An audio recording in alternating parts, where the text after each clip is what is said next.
Hey, this is Lionel, you're watching TechLine, and today we have an interesting phone that is called the Meizu Pro 6 Plus. So, this device was released quite some time ago and it used to cost quite a bit of money, but right now you can get it for roughly $200 US, and for that amount of money it offers insane value for the price, because the phone has a great design, great specifications, but obviously there are quite a few caveats to consider before buying it. As usual, in this video, I will take a look at all the pros and cons of this device. You can definitely see that the Meizu Pro 6 Plus was a premium phone once it was just released, because it comes in a premium packaging where all the items are packed neatly. However, you don't get any extra accessories as the phone ships just with a charger, USB cable, and a SIM ejector pin. When it comes to the design, there are pros and cons. Pros are that the phone is made entirely out of metal, it feels great, the buttons are nice, and the phone feels like a flagship device. However, you get that 16:9 aspect ratio display, so no 18:9 aspect ratio panel. Also, there are huge bezels on the top and bottom, making this phone look a little bit outdated.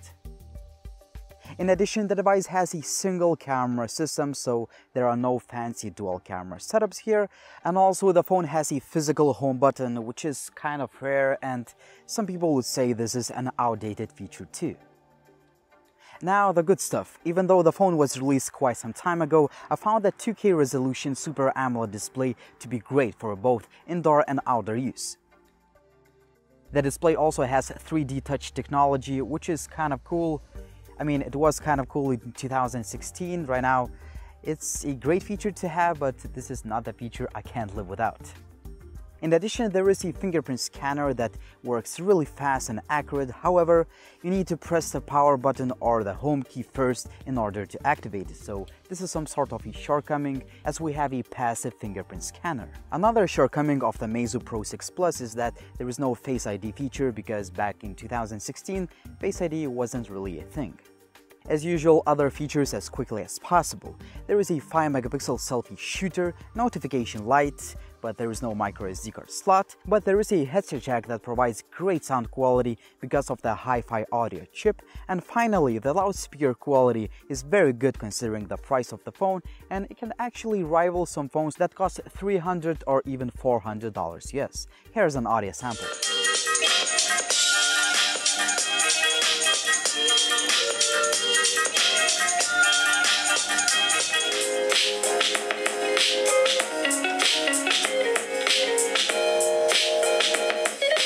As far as specifications go, the star of the show is the Exynos 8890 processor, which is an octa-core CPU, and also the phone has 4 GB of RAM and 64 GB of storage. You can also opt in for a more expensive 128 GB of storage model. However, there is no micro SD card slot, as I just mentioned in the beginning of this video. When it comes to gaming performance, the Meizu Pro 6 Plus is a great performer. You can play most of the games at the highest graphics settings without any issues. However, some of the latest games like the PUBG would run only on the medium graphics settings without any issues. If you set the graphics settings to the maximum level, you should see quite a bit of stutter and even some lag. The phone gets warm quite quickly, however it doesn't overheat, and the temperatures it reaches is about 40 or maximum 41 degrees after 30 minutes of gaming. Overall, I would say that the Meizu Pro 6 Plus is a very good device for gamers if you can't spend more than $200 US. In terms of the user interface, the phone runs on the Flyme OS 6.1 that is based on the outdated Android 6.0. I doubt if there ever be a software update, but there may be unofficial ways to upgrade, like flashing a custom ROM. Even though the user interface is outdated, I have always liked the Meizu UI. It's clean, it's fast, and there are some cool extra features.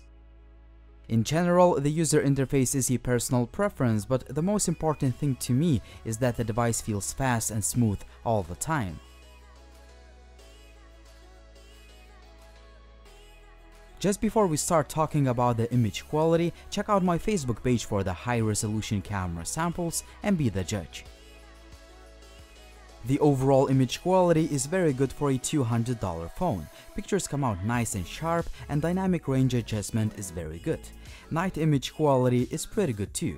Also, 10 LED flash ring allows you to take nice and warm pictures in almost pitch black environment.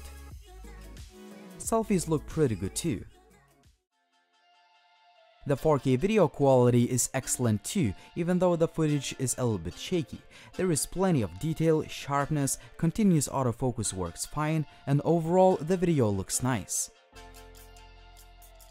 Selfie video quality is pretty good too, however sound recording quality is just average. As you can see, this is a handheld video, and today is quite a sunny and also a little bit cloudy day, so in terms of connectivity, the Meizu Pro 6 Plus is just excellent.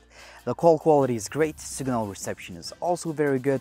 There were no issues with Wi-Fi, Bluetooth, GPS. However, there is no NFC on the international model, even though the Chinese model of this phone has this connectivity option. In terms of sensors, there are quite a few of them, including a gyroscope, so there will be no issues with 360 content, VR games, or 360 videos. I also tested the Bluetooth connectivity and sound quality using the Crabot headphones, and I wanted to say thanks for sponsoring this video. The Crabot headphones cost just about $50 US, but they bring a lot of value for the money. First of all, the headset is made mainly of quality plastic with some aluminum elements.